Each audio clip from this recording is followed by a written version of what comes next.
सारा हमेशा कुदरती मनाजिर से मुतासिर रही थी। एक रात जब वो जादुई मखलूकात के बारे में एक किताब पढ़कर सो गई तो उसने अपने आप को एक ऐसे ख्वाब में पाया जो उसकी जिंदगी के किसी भी तजुर्बे से ज्यादा हकीकी महसूस हो रहा था। ख्वाब में सारा एक घने पुरस्रार जंगल के किनारे खड़ी थी। दरख्त इतने ऊंचे थे कि जैसे आसमान को छू रहे हों। हवा में एक नरम बहते दरिया की आवाज थी और दूर से परिंदों के गाने की मध्यम आवाज आ रही थी जो एक ऐसी जबान में बोलते नजर आते थे जिसे वो तकरीबन समझ सकती थी। जब उसने जंगल में कदम रखा तो उसके सामने चमकते हुए पत्थरों का एक रास्ता नमूदार हुआ जो उसे जंगल के अंदर गहराई में ले जा रहा था।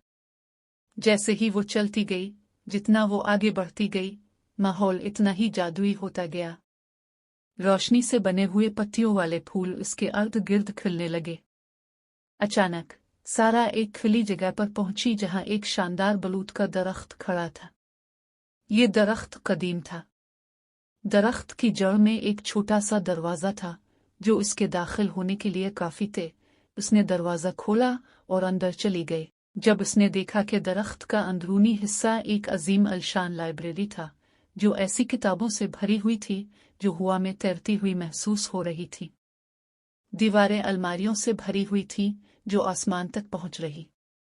कमरे के दरमियान में एक दानिशमंद बूढ़ा उल्लू एक लकड़ी के डंडे पर बैठा था, अपनी गहरी सुनहरी आंखों से उसे देख रहा था। खुश आमदीद सारा, उल्लू ने एक नर्म आवाज में कहा। तुमने जंगल के दिल में कदम रखा है। यहाँ तुम दरख्तों, दरियाओं और उन मखलूकात के राज जान सकती हो जो उनमें बसती है।